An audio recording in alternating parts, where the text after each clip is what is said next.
Qu'est-ce que tu fais de tes rêves?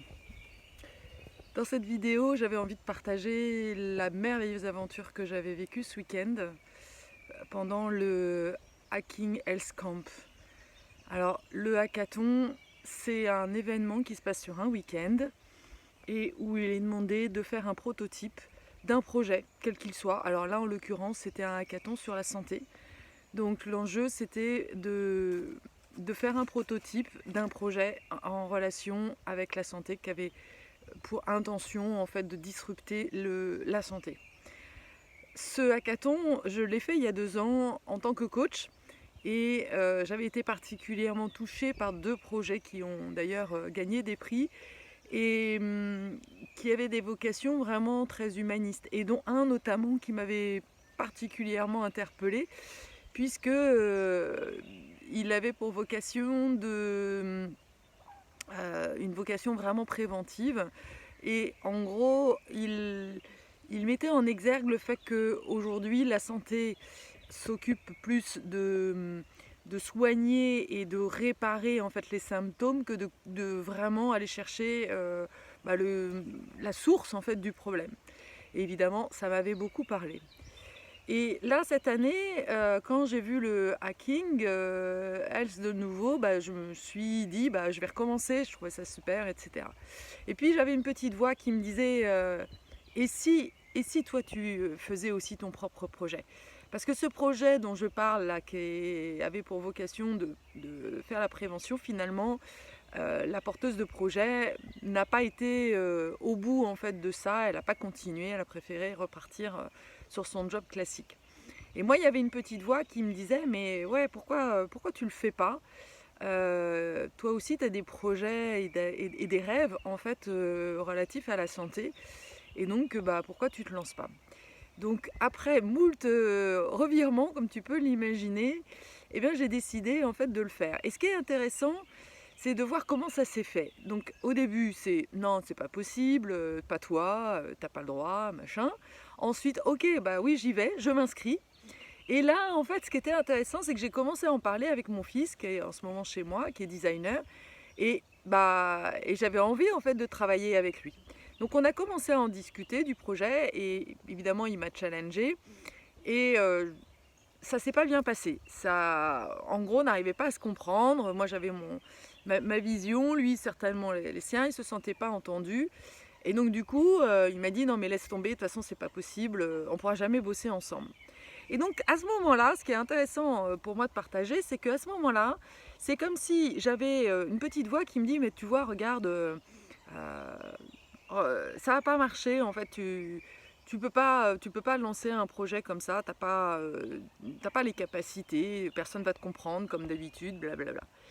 Et malgré tout, eh ben, j'ai décidé de le faire en me disant bah voilà, c'est pas parce que lui n'arrive pas à me comprendre que les autres vont pas me comprendre. Et puis comme j'avais investi quand même un peu d'argent, je me suis dit bah non, il faut que j'aille au bout. Donc j'ai pitché.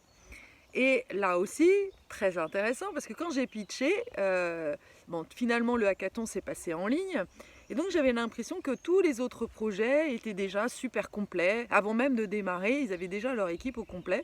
Moi je démarrais, j'étais toute seule. Et donc j'avais une petite voix, toujours la même, qui me disait non mais laisse tomber, de toute façon personne va venir à ton projet, personne va s'intéresser à toi quoi. Et j'ai quand même pitché. Et au final, il y a des jeunes, parce que les étudiants d'Epitech devaient en fait participer au projet dans le cadre de leur formation. Donc j'ai eu plusieurs personnes en fait, plusieurs petits jeunes qui sont venus voilà, me proposer en fait leur service de développeur. Et du coup, j'en ai appelé un certain nombre et finalement, j'ai décidé de partir avec 2 qui me semblaient surtout investis dans le sujet en fait. Et ça, pour moi, c'est super important d'avoir des gens qui non seulement pouvaient avoir les compétences, mais se sentaient vraiment impliqués dans le sujet. Et puis, il me manquait un designer. Au départ, j'avais repéré une nana qui avait l'air vraiment super. Finalement, elle a choisi un autre sujet. Donc du coup, je me suis retournée vers mon fils. Je lui ai dit, voilà, j'ai des développeurs, mais j'ai pas de designer. Ça serait trop con pour moi de pas faire ce projet parce que j'ai pas de designer. Et finalement, il a accepté de rejoindre le projet. Donc au bout de 2 jours, on a fait un prototype d'appli. Ça s'est super bien passé, même avec mon fils, qui m'a designé une appli de ouf, vraiment. Et ce qui était intéressant, c'est que le deuxième jour, je sentais que moi j'avais toujours cette tendance à avoir toujours des nouveaux sujets et quelque part comme si je modifiais à chaque fois en fait mon projet. Et donc j'avais du mal comme d'habitude, hein, à rester un peu sur des rails et à me dire non bah non là le premier prototype ça va être ça quoi. Et comme par hasard, à ce moment-là il y a une nana qui est arrivée qui se positionnait un peu comme designer, sprint designer on va dire, chef de projet.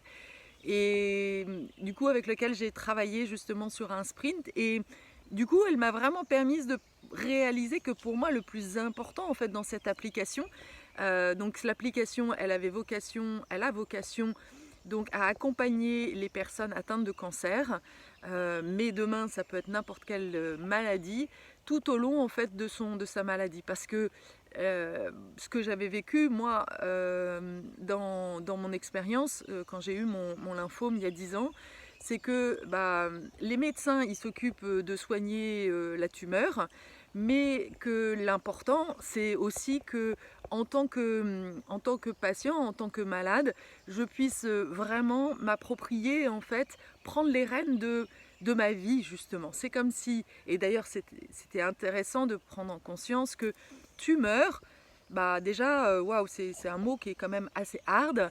Et du coup, d'où le nom de notre appli qui s'appelle Tu vis. Et ça, déjà, je suis super fière en fait du nom parce que je trouve ça parle très fort en fait. Tu meurs, tu vis. Et il y a beaucoup de choses à faire là-dessus. Et donc, ouais, l'idée c'est vraiment de dire, finalement, le médecin il s'occupe de l'organe en gros, du côté mécanique, mais ça suffit pas. Pour pouvoir guérir, il faut aussi que au côté émotionnel, l'énergétique, maintenir en fait son système immunitaire, c'est fondamental. Et, et avec toute mon expérience, que ce soit d'Ayurveda, que ce soit de chamanisme, que ce soit voilà, toute mon expérience que j'ai pu vivre à travers aussi le cancer, je me suis rendu compte à quel point le psychisme, l'émotionnel, il était fondamental. Et que si je ne libère pas en fait les émotions qui sont, l'énergie qui est bloquée dans les émotions qui sont bloquées, liées à mon passé, eh bien je ne donne pas toutes les chances en fait à mon corps de guérir. Et pour moi, il y a vraiment une conviction, mais tellement profonde que nous sommes des guérisseurs, nous sommes des guérisseurs. Mon corps sait se guérir tout seul, ça c'est une conviction, mais aujourd'hui, je ne peux pas le démontrer. Personne, voilà, même si c'est des choses qui existent déjà dans le chamanisme depuis longtemps, dans notre culture occidentale, c'est encore compliqué quoi.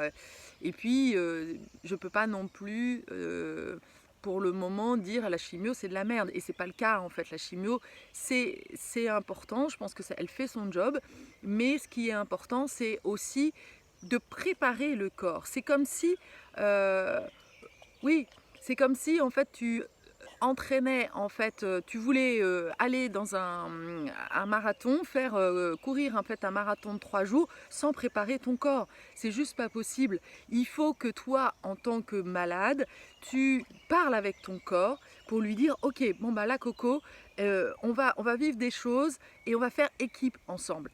Et c'est vraiment ton esprit et ton corps qui doivent communiquer ensemble, avec aussi donc l'aide du médecin, tout ça formant un trio au service de la guérison en fait. Et pour moi, l'idée de l'appli, c'est vraiment du coup de partager toute mon expérience de coach, les outils, pour justement se libérer au maximum des émotions qui sont négatives pour la guérison, de vraiment se faire un mindset, gérer le stress aussi, parce qu'évidemment il y en a beaucoup.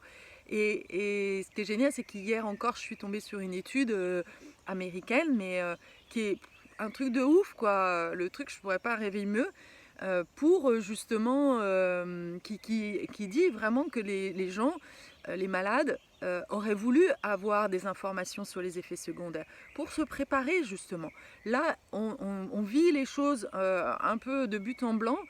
Et on a besoin d'être accompagné en fait dans ce chemin-là et aussi pour le transformer en fait. Moi je suis convaincue que un cancer ça t'arrive pas par hasard, il y a quelque chose à en tirer en fait, il y a du bénéfice à transformer. Donc tout ça c'est vraiment l'enjeu en fait de mon application et je suis vraiment contente parce qu'en plus j'ai gagné un prix, le prix du business, des Business Angels.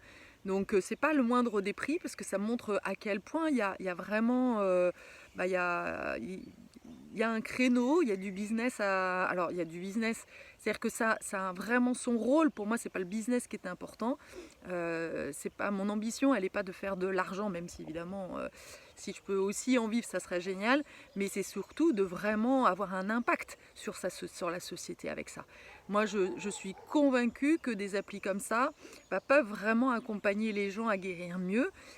J'espère vraiment, et c'est mon ambition aussi, de démontrer que les gens, qu'il y a de meilleurs taux en fait de guérison avec des soutiens de ce type-là.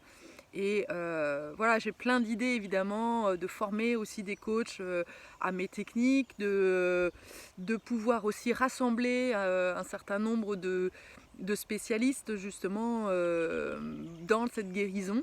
Des gens qui sont vraiment impliqués dans la résolution en fait, du cancer parce qu'ils l'ont traversé. Tout ça, voilà, c'est vraiment quelque part rassembler tous les guérisseurs qui se sentent investis en fait, dans ce sujet-là. Bref, tout ça pour dire que il faut y croire. Il faut croire vraiment dans ces projets et que de se laisser surprendre. Voilà, moi c'est ça que j'avais envie de dire et c'est ça qui m'a poussée d'ailleurs à me lancer finalement. Je me suis dit mais qu'est-ce que j'ai à perdre voilà, dans ce week-end-là si je fais pas ça, je vais bosser comme d'hab dans mon petit train-train. Mais là j'ai la possibilité de donner vraiment beaucoup plus d'impact.